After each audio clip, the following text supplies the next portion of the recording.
آپ حضرات کے علم میں یہ بات ہونا ضروری ہے کہ جناب آج کہ ہماری اس مجلس میں جناب ڈاکٹر عامر منیر صاحب جو سابق قادیانی مبلغ اور مربی تھے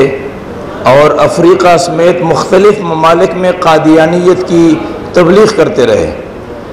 یہاں پنجاب کے ایک علاقے میں ایک امام مسجد کو انہوں نے قادیانی بنایا اور قادیانی بنانے کے باوجود بھی امام مسجد رہا۔ الحمدللہ اسلام قبول کرنے کے بعد اس امام مسجد کو دوبارہ انہوں نے مسلمان بنایا۔ اللہ تبارک و تعالی نے ڈاکٹر عامر منیر صاحب کو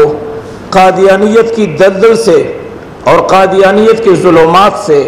اسلام کی نور سے منور فرمایا۔ میں ڈاکٹر صاحب سے ملتمس ہوں کہ وہ تشریف لائیں۔ السلام علیکم ورحمۃ اللہ وبرکاتہ۔ میرے لیے آج انتہائی سعادت کی بات ہے کہ اللہ تبارک و تعالی نے آج سے 5 سال قبل مجھے قادیانیت کی مرزائیت کی دلدل سے نکال کر نور ہدایت سے نوازا۔ الحمدللہ میرے لیے یہ بھی خوش نصیبی کی بات ہے، تاریخ کے اندر نہیں جانا چاہتا کہ آج 26 اگست ہے اور آج ہی کے دن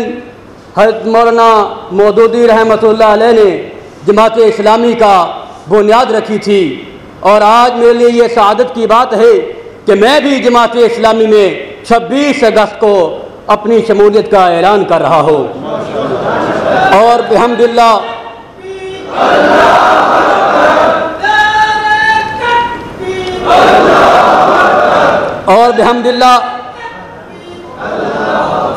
اور بحمدللہ یہ بھی اعلان کرنا چاہتا ہوں کہ میری جو زندگی باقی ہے، جس طرح میرے والدین نے پیدا ہونے سے پہلے میری زندگی قادیانیت اور مرزائیت کے لیے وقف کی ہوئی تھی،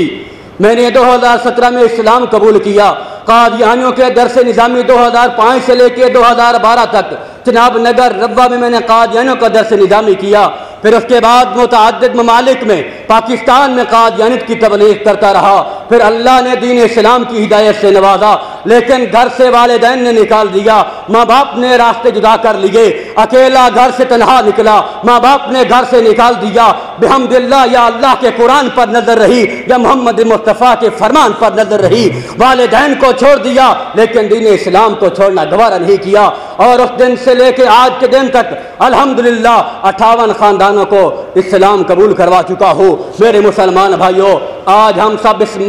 بات کا مل کر عہد کرتے ہیں کہ جو زندگی باقی ہے وہ انشاءاللہ جماعت اسلامی کے پلیٹ فارم سے تاجدار ختم نبوت کے زندہ باد کے نعرے لگاتے رہیں گے انشاءاللہ۔